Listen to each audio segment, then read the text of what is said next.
안녕하십니까. 저는 이화여자대학교 경영학과 재무 전공 박사과정 재학 중인 최혜린입니다. 저는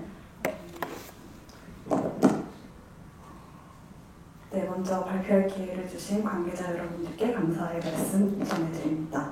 저는 기업의 분할 공시와 그 영향, 공시 정보 전후에 일어나는 투자자별 투자 행태를 비교한 연구에 대해서 발표드리겠습니다.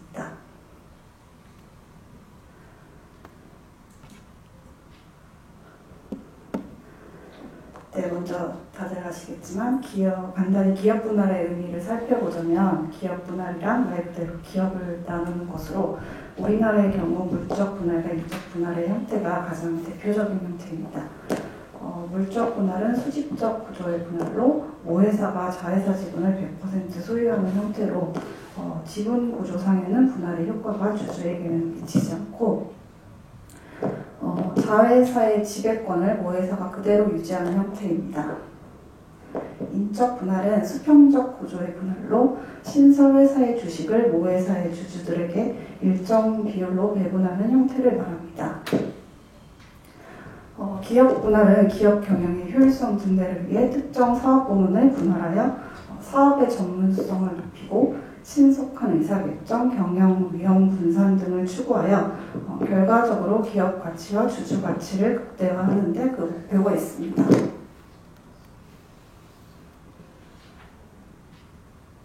(2010년부터) 2021년까지 우리나라에서 기업 분할을 공시한 상장 기업을 살펴보면 약 70%의 기업 분할이 물적 분할을 통해 이루어졌으며 꾸준히 증가하는 추세를 보여주고 있습니다.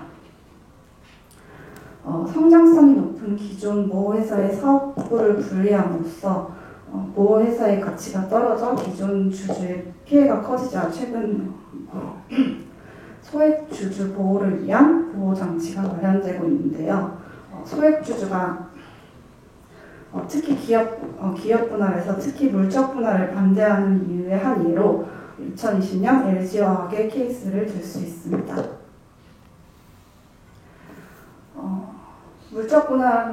물적 분할은 모 회사가 자회사의 지분을 100% 소유하고 있어서 주가 하락에 대한 우려가 클 수 없다고 말할 수도 있지만 2020년 9월 LG화학이 배터리 사업 부분을 물적 분할 공시하였을 때 분할 전후 지분율 변동은 없었고 공시에도 자회사인 LG에너지솔루션의 신규 상장은 보고되지 않았으나 결국 2021년 6월 자회사의 상장 신청서가 접수되었고 2022년 상장되어 현재 시총 순위 2위에 있습니다. 반대로 LG화학의 주가는 물적 분할 공시 시점 전월 대비 약 11%가 하락하였음을 확인하였습니다. 본 연구의 목적은 기업 분할 공시 시점의 초과 수익률을 확인하여 기업 분할이 기업 가치에 주는 영향을 분석하고 공시 정보에 따른 투자자별 거래 형태가 다른지 확인하여 정보의 비대칭성을 확인하고자 하였습니다.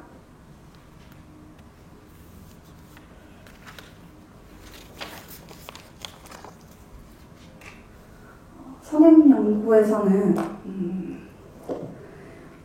기업 분할이 기업 가치를 증대시키는 좋은 신호로 받아들이고 있는데요. 하지만 대부분 해외의 선행연구의 연구 대상은 인적 분할 공시가 대부분이었는데 우리나라의 경우 대부분의 분할이 물적 분할로 이루어져 있고 물적 분할의 경우 통계적으로 유의하지 않은 음의 수익률을 보여준다고 보고되고 있습니다. 따라서 이와 같은 첫 번째 가설을 제시하였습니다. 다음으로 공시 정보를 이용해 기업의 내부자 거래와 정보의 비대칭성을 확인하는 가설입니다. 국내외 연구들에 의하면 아직도 기업에서 내부자 거래의 증거가 확인되고 있고 정보의 비대칭성이 존재한다면 기업 분할 공시 시점 주가 반응이 일어나고 공시 전후에 투자자별 순매수량이 다를 것이라고 다를 것입니다. 특히 물적 분할 공시효과와 인적 분할 공시효과가 다르다면 내부자 중에서도 가장 큰 영향력을 행사할 수 있는 최대 주주는 물적 분할에서 주가가 하락한다면 하락하기 전인 공시 전에는 주식을 매도하고 하락 후인 공시 후에는 매수할 것이라는 거래 행태를 보일 것이라는 가설 2를 세웠습니다.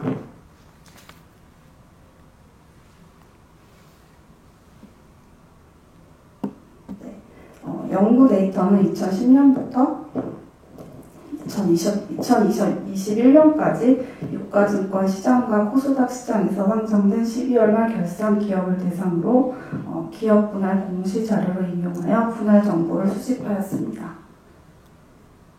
최대 주주의 주식 순매수 자료는 최대 주주 소유 주식 변동 신고서를 이용하였고 나머지 재무 자료는 FN 가이드에서 추출하였습니다. 연구 결과는 크게 세 부분으로 나누어 보여드리겠습니다. 첫 번째는 물적 분할, 인적 분할 공시 전후 누적 초과 수익률을 분석하였고, 두 번째는 분할 종류에 따른 공시 전후 1일 누적 초과 수익률의 영향을 회계 분석하였습니다. 마지막으로 분할 공시 전후 주식의 순매수량을 분석하여 투자자별 차이가 있는지 알아보았습니다.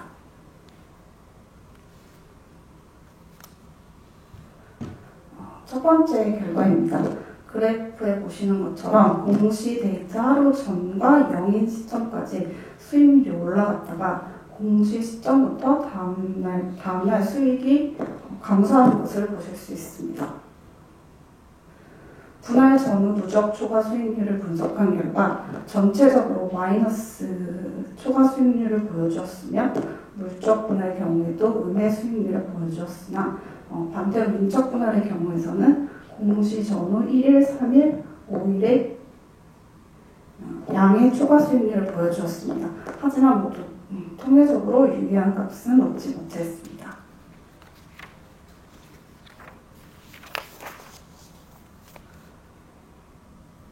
네, 다음은 분할 종류에 따른 누적 초과 수익률을 회귀 분석한 결과입니다. SPD는 물적 분할의 경우 1, 인적 분할의 경우 0을 나타내는 더미 변수입니다. SPD와 공시 전후 1일 하의 관계가 의무로 나와서 물적 분할일수록 공시 전후 누적 수익률이 좋지 않은 것으로 나타났습니다. 다음은 분할 공시 6개월 전과 후에 투자자별 주식 순매수 분석표와 그래프입니다. 먼저 최대 주주의 순매수, 순매도 기업을 살펴보면 공시 전에는 최대 주주가 주식을 순매도한 기업이 약 10% 정도 더 많았으나 공시 후 6개월 동안에는 순매도한 기업이 약 3배 정도 많았음을 확인하였습니다. 개인 투자자의 경우에는 공시 전후 6개월 모두 순매수를 한 기업이 더 많았습니다.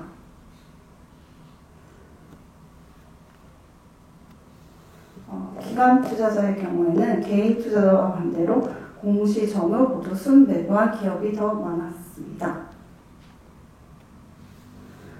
마지막으로 외국인 투자자의 경우 공시 전 순매도한 기업이 더 많았고 공시 후에도 순매도한 기업이 더 많았으나 거의 비슷한 비율을 보여주고 있습니다.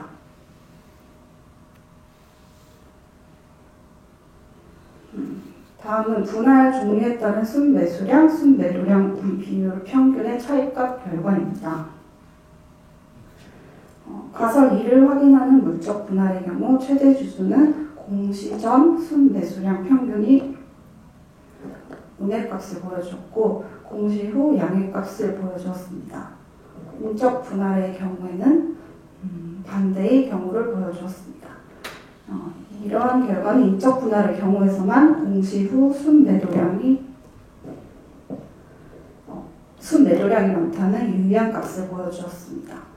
하지만 개인 투자자의 경우에는 물적 분할의 경우 전후 모두 순매수량 평균이 모두 양의 값을 보여주었고 차이값 비교에서 인적 분할의 경우 순매수량이 공시 후 더 늘어났다는 유의한 결과를 보여주었습니다.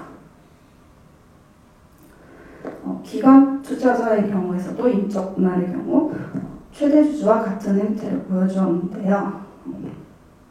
공시 전 순매수량이 양액과 공시 후 순매수량이 운액값으로 그 차이는 공시 후 순매수량 비율이 많다는 유의한 결과를 보여주었습니다.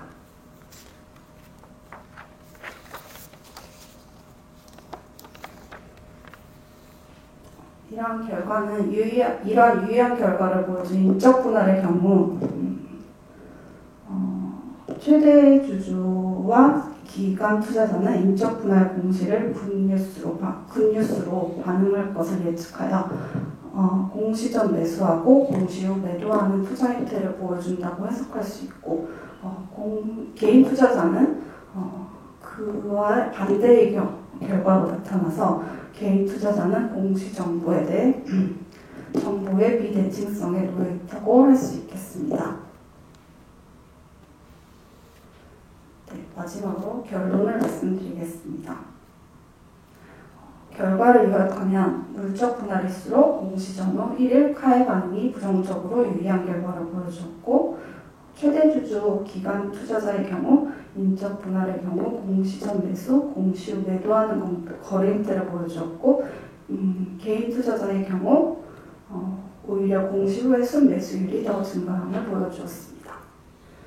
이는 개인 투자자와 최대 주주 기관 투자자들 사이에 정보의 비대칭성이 존재한다고 볼 수 있습니다. 네, 앞서 발표자분들께서 말씀해 주신 것처럼 2022년부터 정부에서 기업 분할에 의한 주가 하락의 영향을 소액주주 보호를 위한 여러 가지 장치를 도입했고 도입 중에 있습니다. 이러한 정책 도입 이후에 추가적인 영향 분석이 필요할 것으로 생각됩니다. 마지막으로 기업 분할은 기업과 투자자들 모두에게 긍정적인 영향을 주는 합리적인 방향으로 이루어져야 할 것입니다. 네, 이상으로 발표를 마치겠습니다.